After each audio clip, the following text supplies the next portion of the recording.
앉아 있었을 뿐인데 하루아침에 병원 신세가 됐습니다. 내가 이렇게 약해졌다는 걸 그날 처음 알았어요.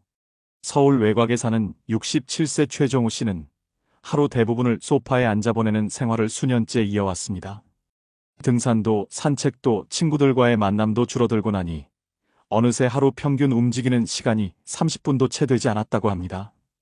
그렇게 별일 없이 지내던 어느 날 아침에 일어나려다 허벅지에 힘이 풀려 쓰러졌고 병원에선 근육 위축과 혈류 저하로 인해 낙상 위험이 높아졌다는 충격적인 진단을 받았습니다. 이게 단지 최 씨만의 이야기일까요? 요즘 60대 이상, 고령층의 절반 이상이 권장되는 수준의 신체 활동조차 하지 않고 있다는 사실 알고 계셨나요? 그 결과 말을 줄이고, 욕심을 줄이고, 탄수화물을 줄이고, 그리고 움직임을 줄인 사람들과 여전히 옛 습관 그대로 살아가는 사람들 사이엔 노후 삶의 질이 완전히 달라지고 있습니다. 혹시 지금도 이유 없이 피곤하고 건강이 부쩍 나빠졌다는 생각 드시나요? 지금 이 영상을 끝까지 보시지 않으면 여러분도 모르는 사이 삶의 품격이 무너지고 있을 수 있습니다. 지금 알지 못하면 평생 후회할 수 있습니다. 본격적인 영상 시작 전에 구독과 좋아요는 영상 제작에 정말로 큰 힘이 됩니다. 또한 오늘의 영상에는 위에 말씀드린 내용과 관련된 대한민국에서 일어나고 있는 비참한 사례 한 가지와 그와 반대되는 사례를 소개해드리겠습니다. 여러분들이 다 들어보시고 어느 쪽이 내가 원하는 노후의 인생인지 생각해보시는 시간이 되시기 바라겠습니다. 경기도 평택에 사는 72세 김태환 씨는 얼마 전까지도 자타공인 관리 잘하는 어르신으로 불렸습니다. 매일 아침 6시에 일어나 군대식으로 정리된 방 안을 쓸고 닦으며 하루를 시작했고 식사는 직접 반찬을 만들어 먹는 깔끔한 습관을 가지고 있었습니다. 자녀들도 우리 아버지는 진짜 자기 관리 하나는 끝내줘요라며 자랑하곤 했습니다. 몸에 이상 징후는 없었고 종종 근처 동네 공원에서 마주치는 사람들에게도 늘 밝은 인사를 건네던 성격이었습니다. 하지만 올해 2월 어느 평범한 새벽이었습니다. 혼자 살던 집에서 김 씨는 욕실로 가던 도중 갑작스레 다리에 힘이 풀려 그대로 쓰러졌습니다. 처음에는 단순한 현기증일 거라 여겼지만 일어나려 해도 몸이 말을 듣지 않았고 이후 기억이 끊겼다고 합니다. 겨우 정신을 차려 이웃에게 구조된 그는 구급차에 실려 병원으로 이송됐고 병원에서는 급성 근감소증과 혈류순환 저하로 인한 실신이라는 진단을 받았습니다. 무엇보다 놀라웠던 건 주치의가 했던 말이었습니다. 김 선생님, 지금 하체 근육량이 평균보다 30% 이상 낮습니다. 보통은 움직이지 않고 침대에 오래 누워있는 환자들이 이런 수치를 보이는데요. 평소 활동량이 부족했던 것 같습니다. 김 씨는 그 말을 듣고도 실감이 나지 않았습니다. 자신은 아픈 곳 없이 지냈다고 믿어왔기 때문입니다. 하지만 의사의 권유로 지난 몇 년의 일상을 하나씩 점검해보니 그는 문득 스스로가 얼마나 오래 앉아 있었는지를 떠올릴 수 있었습니다. 은퇴 후부터 외출은 점점 줄었고 친구들과의 만남도 코로나 이후로 흐지부지 끊겼습니다. TV를 보며 하루를 보내는 날이 점점 늘었고 유일한 움직임은 가끔 마트에 들르거나 배달음식을 받기 위해 문 앞까지 가는 것이 전부였습니다. 한 달 평균 1만 보도 걷지 않는 생활이 계속되고 있었던 것입니다. 김 씨의 이야기는 여기서 끝나지 않았습니다. 병원에서는 최소 한 달간의 재활치료와 물리치료가 필요하다고 했고 그 비용은 본인 부담으로 약 800만 원 가까이 나올 거라는 설명을 들었습니다. 국민건강보험이 일부 지원되긴 했지만 비급여 항목이 많아 실제 부담은 컸습니다. 더 큰 문제는 김 씨가 수십 년간 모은 퇴직금과 예금의 대부분을 2년 전 자녀 결혼과 전세, 보증금으로 사용했다는 사실이었습니다. 남아있는 돈은 고작 950만 원 남짓. 그는 순간 병원비를 감당할 수 없다는 사실에 머리가 하얘졌다고 말했습니다. 결국 그는 병원에서 권유한 입원 치료 대신 통원 치료를 택했습니다. 이 선택은 곧 또 다른 문제로 이어졌습니다. 스스로 병원까지 이동하는 것이 어려웠고 병원까지 대중교통으로 왕복 2시간, 버스를 타고 가다 넘어질 뻔한 적도 있어 결국 그는 근처에 사는 먼 친척에게 간헐적으로 도움을 요청해야 했습니다. 하지만 자주 부탁하기도 부담스러웠고 결국 치료 횟수도 점점 줄어들었습니다. 몸은 회복되지 않았고 그는 어느 순간부터 혼자서 화장실에 가는 것도 조심스러워졌다고 털어놨습니다. 그리고 그는 이런 말을 했습니다. 예전엔 운동 좀 해야지 하는 생각은 했어요. 그런데 막상 하루가 바쁘지 않으니까 굳이 나갈 일도 없고 무릎도 조금씩 아프니까 걷는 게 꺼려지더라고요. 근데 이렇게 쓰러지고 나서야 아, 내가 진짜 가만히만 있었구나. 그게 몸을 무너뜨리는 줄 몰랐어요. 이후 김 씨는 지역복지관의 물리치료 프로그램과 실버 체조 수업에 등록했지만 대기자가 너무 많아 한 달 가까이 기다려야 했습니다. 등록 첫날 그는 복지사에게 이걸 진작 알았더라면 이 사단이 나기 전에 움직였을 겁니다라고 말하며 눈시울을 붉혔다고 합니다. 그런 김 씨의 뒤편엔 같은 복지관 프로그램을 기다리는 수십 명의 노인들이 서 있었습니다. 모두 허리가 굽었고 한 손엔 지팡이, 다른 손엔 진료기록부를 들고 있었습니다. 김 씨는 지금도 간신히 하루 1시간씩 걷는 연습을 하고 있습니다. 아직 무릎이 아프고 자주 숨이 차지만 그는 말합니다. 지금은 내가 걸어야 산다라고. 그는 예전보다 더 많이 웃지 않습니다. 외출할 때마다 넘어질까봐 불안하고 집안에서도 문턱을 넘는 걸 두려워합니다. 그리고 다시는 그날 아침처럼 주방 바닥에 쓰러져 혼자 누워있는 악몽을 반복하고 싶지 않다고도 했습니다. 그가 바라는 건 거창한 것이 아니었습니다. 일주일에 2번 정도 복지사가 찾아와 간단한 운동을 도와주고 병원까지 데려다 줄 수 있는 사회적 시스템. 그 정도만 있어도 자신의 삶은 지금보다 훨씬 나아질 거라고 했습니다. 하지만 현실은 그런 구조가 너무 부족하다는 것을 몸소 체험한 지금 그는 이렇게 덧붙였습니다. 젊었을 땐 몸이 지켜줬지만 이제는 내가 내 몸을 지켜야 하더라고요. 안 움직이면 결국 움직이지 못하게 되는 겁니다. 그게 내가 배운 가장 비싼 교훈이에요. 여러분 어떠신가요? 위의 사례는 정말 비참하고 서글픈 인생 아닌가요? 하지만 지금부터 소개해드리는 사례는 정반대의 선택으로 행복한 노후를 보내고 있는 분의 이야기입니다. 충남 아산에 사는 68세 윤재희 씨는 겉보기에 평범한 은퇴 여성입니다. 어릴 적부터 성실하고 조용한 성격이었고 30 초반부터는 도서관 사서로 근무하며 55세까지 일했습니다.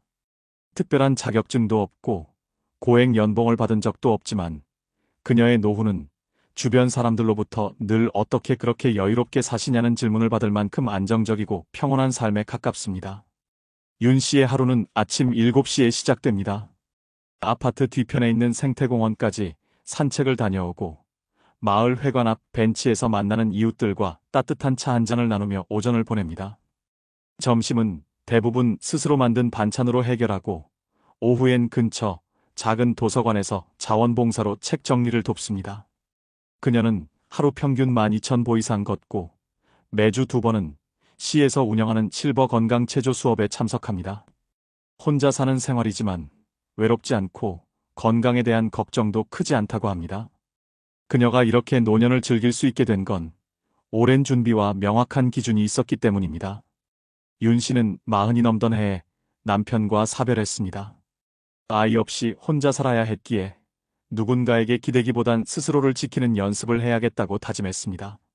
이후 매달 수입의 30%는 생활비, 30%는 비상금, 그리고 나머지 40%는 노후 준비 계좌로 나누는 원칙을 세우고 단 한 번도 이를 어긴 적이 없었다고 합니다.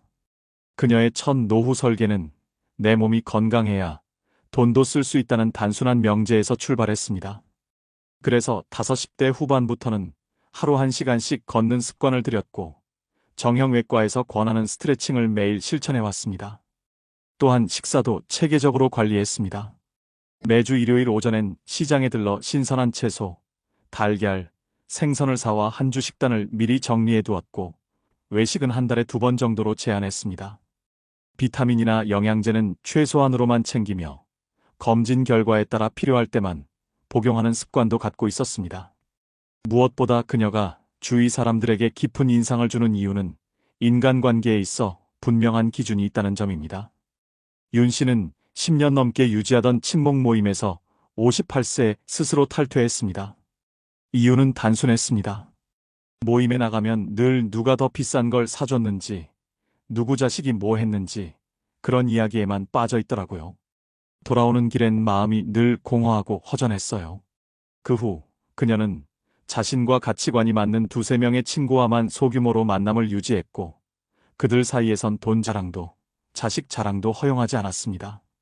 대신 서로 읽은 책을 나누고 건강 팁을 공유하며 가끔은 사소한 고민을 털어놓는 정서적 지지자로 남았습니다. 윤 씨의 노후 자산은 크지 않습니다. 그녀가 보유한 예금은 약 2억 3천만 원 정도, 국민연금은 매달 85만 원가량 수령 중이며 주거는 공공임대 아파트입니다. 하지만 그녀는 말합니다. 지금 내 삶에 필요한 만큼만 있으면 충분하다고.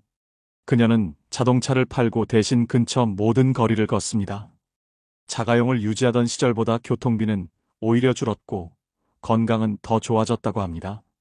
병원에 갈 일이 줄자 의료비도 줄었고 생활비는 매달 50만 원 내외로 넉넉히 관리되고 있습니다. 또한 그녀는 동네 복지관과 주민센터의 다양한 무료 프로그램을 잘 활용합니다. 한 달에 한 번 치과 검진, 분기마다 안과 검진, 그리고 정기 건강 체조 교실까지. 그녀는 이런 프로그램을 스스로 탐색하고 신청하는 데 익숙해져 있고 덕분에 의료비 지출이 최소화되었습니다. 주변에서는 혼자 사는 게 불안하지 않으시냐고 묻지만 그녀는 웃으며 대답합니다. 혼자 살아서 더 꼼꼼하게 관리하게 돼요. 기대지 않으니 더 준비하게 되고요. 윤 씨는 최근엔 지역 마을 신문에 칼럼을 하나 기고하기도 했습니다. 주제는 노후의 기술이라는 제목이었고 그 안에는 이런 구절이 있었습니다. 노후는 위기의 연속이 아닙니다. 잘 정돈된 반복의 축적입니다. 하루를 지혜롭게 보내면 인생의 마지막도 단정해집니다. 그녀는 지난달 자신의 예금을 일부 꺼내 마을 어르신들에게 작은 다과를 준비해 나눴습니다. 기념일도 생일도 아닌 날이었지만 그녀는 말합니다. 줄 수 있을 때 주는 게 기쁨이죠. 나중에 못 줄 때가 오기 전에요. 그 자리에 있던 한 이웃은 이렇게 말했습니다. 제이 씨처럼 늙고 싶어요. 아프지 않고 불안하지 않고 웃으면서. 지금 윤제이 씨는 매일 아침 창문을 열고 햇살을 마시며 하루를 시작합니다. 누군가는 그녀의 노후를 부러워하고 누군가는 그렇게까지 살아야 하나라고 생각할지도 모릅니다. 하지만 윤 씨는 단언합니다. 나는 단 한 번도 뭔가를 포기한 적이 없어요. 나는 스스로를 선택했을 뿐이에요. 전문가들은 김태환 씨처럼 노후의 활동량이 급격히 줄어드는 것을 은퇴 이후 일상 기능 저하 증후군으로 분류하며 움직이지 않는 생활이 오히려 건강을 급속도로 해치는 원인이 된다고 설명합니다. 실제로 세계보건기구 WHO는 매주 최소 250분의 중등도 신체 활동을 권장하고 있지만 전 세계 고령자 중 절반 이상이 이 기준에 못 미치고 있으며 특히 동아시아 지역에서는 신체 활동 부족이 만성질환 유병률과 직결된다는 분석을 내놓았습니다. 미국 질병통제예방센터 CDC 산하 고령건강보고서에서는 노년층이 앉아있는 시간이 하루 8시간을 초과할 경우 심혈관 질환 및 대사증후군 발병률이 평균 35% 이상 증가한다고 발표했으며 앉아있는 시간이 늘어날수록 노인성 근감소증, 낙상, 골절 등의 위험도 동반 상승한다고 명시하고 있습니다. 또한 같은 자료에 따르면 하루 만보를 걷는 노인은 그렇지 않은 노인보다 치매 발병률이 약 30% 가까이 낮았으며 특히 사회적 고립과 우울감 지표 역시 크게 낮아지는 것으로 확인되었습니다. 이런 결과는 앞서 언급한 윤제이 씨의 사례와 정확히 맞아떨어집니다.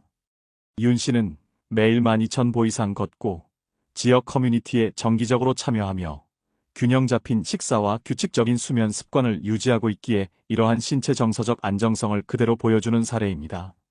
반면 김태환 씨처럼 주로 실내 생활에 치우쳐 활동량이 현저히 줄고 인간관계도 단절된 상태에서는 건강 이상이 급격히 찾아올 가능성이 높다는 점을 수많은 해외 연구들이 입증하고 있습니다. 캐나다 공공보건국 자료에서도 고령자가 매일 30분 미만 움직이는 생활을 지속할 경우 당뇨, 고혈압, 우울증, 인지기능 저하 등 복합질환이 동시다발적으로 나타날 수 있다고 경고하며 이러한 문제는 의료비 지출의 급격한 증가로도 이어진다고 분석하고 있습니다. 실제로 한국보건사회연구원의 추산에 따르면 25세에서 45세까지 의료비 증가율은 연평균 5% 수준이지만 65세 이상 고령층은 연평균 12% 이상 급등하고 있어 노후의 건강 문제는 곧바로 경제 문제로 직결됩니다. 또한 미국 내 제약시장 통계를 보면 55세 이상 연령층의 영양제 보충제 소비가 지속적으로 늘고 있지만 이는 일시적인 심리적 안정을 제공할 뿐이며 실제 건강 수준 향상과는 직접적인 인과관계가 없다는 지적도 나옵니다. 다시 말해 무조건 보충제를 섭취하거나 특정 건강기능식품에 의존하기보다는 식단 관리와 일상운동, 정서적 교류 등 기본적인 삶의 질을 관리하는 루틴이 더 강력한 예방 효과를 낳는다는 점입니다.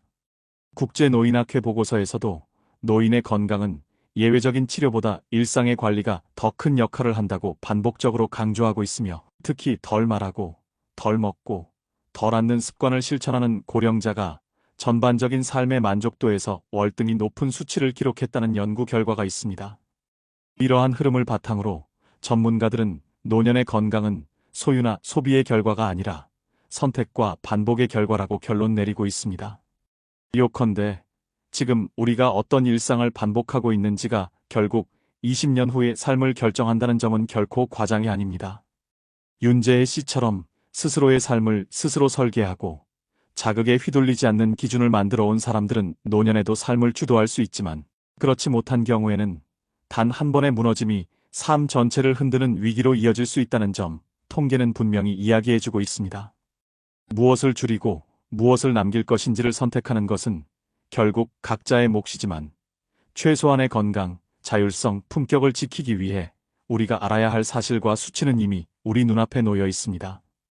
그렇다면 이처럼 불행한 노후를 막고 윤재희 씨처럼 스스로를 지키며 품격 있는 노년을 살아가기 위해 우리는 어떤 실질적인 선택을 할 수 있을까요?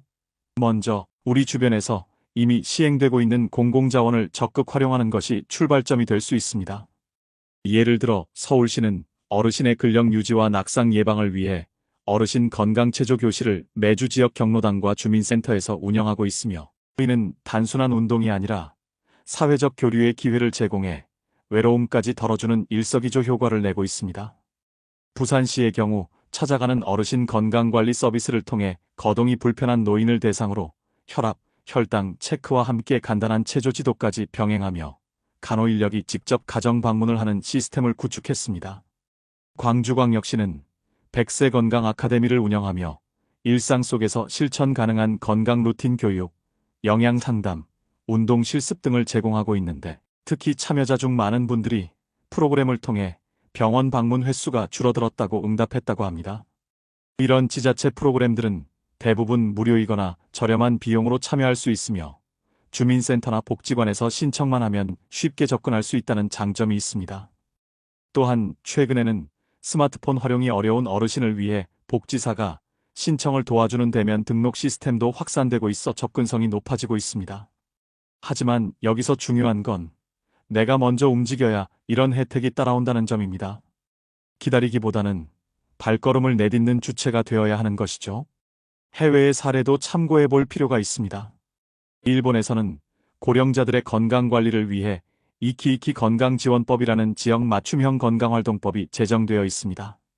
이 법에 따라 지방자치단체는 반드시 노인을 위한 주간 활동 프로그램을 개설해야 하며 지역 내 건강 서포터즈와 은퇴 간호사들이 팀을 꾸려 커뮤니티를 순회하며 개인별 맞춤형 건강 지도를 실시합니다. 덕분에 일본은 고령자 낙상률이 감소하고 일상생활 자립도가 점차 향상되는 성과를 거두고 있습니다.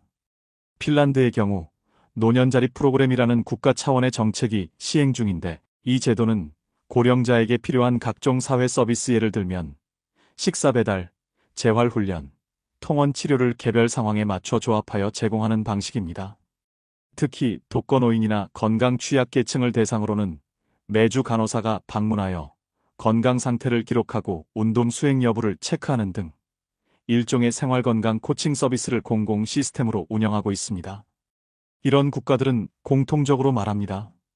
고령자의 건강은 병원에서가 아니라 집과 동네에서 만들어진다고요. 우리나라도 이러한 방향을 점차 따라가고 있지만 아직은 지역별 격차가 크고 정보 전달이 부족한 경우가 많습니다. 그렇기 때문에 우리가 할 수 있는 첫 번째 행동은 정보에 눈을 뜨는 것입니다. 각 지역 복지센터에 전화 한 통만 해도 받을 수 있는 프로그램 안내부터 구청 홈페이지에 올라오는 강좌 공고, 주민센터 게시판의 건강 수업 일정까지 모두 나를 위한 자원이 될 수 있습니다. 두 번째는 몸을 움직이는 습관을 생활화하는 겁니다. 정해진 운동이 아니더라도 아침에 10분만 일찍 일어나 창문을 열고 천천히 거실을 한 바퀴 도는 것부터 시작해 보세요. 세 번째는 정서적 연결을 유지하는 것입니다. 인간관계는 줄이되 고립은 피해야 합니다. 마을의 작은 모임, 교회의 노인대학, 도서관 자원봉사 등 가볍지만 지속 가능한 연결을 통해 외로움을 예방하는 것이 장기적으로 건강을 지키는 방패가 되어줍니다. 마지막으로 불필요한 소비를 줄이고 나에게 꼭 필요한 자원에 집중하는 것이 필요합니다. 남들 따라 건강기능식품을 사기보다 내가 지금 당장 할 수 있는 몸 관리, 마음 관리, 관계 관리를 먼저 실천하는 것이야말로 진짜 노후 준비라고 전문가들은 강조합니다. 결국 건강하고 지혜로운 노년은 먼데 있는 이상이 아니라 우리가 오늘 어떤 선택을 하느냐에 달려 있습니다. 지자체 프로그램은 분명 존재하고 해외의 모델은 참고할 만한 가치가 있습니다. 하지만 이 모든 건 지금 시작하는 나라는 단단한 결심 위에서만 현실이 됩니다. 준비된 사람만이 늙음을 이길 수 있는 시대, 그 주인공은 바로 여러분입니다. 햇살은 늘 같은 곳에 머물지만 그 빛을 받아들이는 건 결국 내 창이 열려 있어야 가능한 일입니다. 여러분, 같은 시대를 살고 같은 나이를 맞이했지만 전혀 다른 길을 걷고 있는 두 사람이 있었습니다. 한 사람은 움직이지 않았고 고립되었으며 결국 어느 날 갑자기 쓰러져 외롭고 두려운 노후의 벽에 부딪혔습니다. 또 다른 한 사람은 조용히 하지만 꾸준히 자신을 돌보며 삶의 리듬을 만들어갔고 마침내 누구보다 단정하고 당당한 노년을 살아가고 있었습니다. 이 둘의 차이는 거창한 돈도 특별한 배경도 아니었습니다. 단지 지금이라는 시간을 어떻게 쓰느냐, 매일의 선택을 어떻게 쌓아가느냐에 따라 달라진 결과였습니다. 우리는 모두 같은 질문을 받습니다. 당신은 어떤 노후를 살아가고 싶은가요? 그리고 그 질문에 대한 대답은 오늘 내 발걸음, 오늘 내 식사, 오늘 내가 만난 사람 안에 이미 들어 있습니다. 이제 우리에게 필요한 건 엄청난 변화가 아닙니다. 복지관에 전화를 걸어 프로그램을 신청해보는 작은 용기, 하루 10분만이라도 몸을 움직여보는 습관, 그리고 쓸데없는 말은 줄이고 진심 어린 안부를 묻는 대화 한 줄이 곧 준비된 노후라는 이름으로 우리를 지켜줄 겁니다. 사랑하는 여러분, 우리는 결코 늦지 않았습니다. 지금이라도 천천히, 그러나 확실하게 내 삶의 창문을 열어주세요. 그 창으로 들어오는 햇살은 여러분을 따뜻하게 감싸줄 것입니다. 그리고 그 빛 안에서 우리는 서로를 안아줄 수 있는 사람이 될 수 있을 겁니다. 함께 다시 시작해보지 않으시겠어요?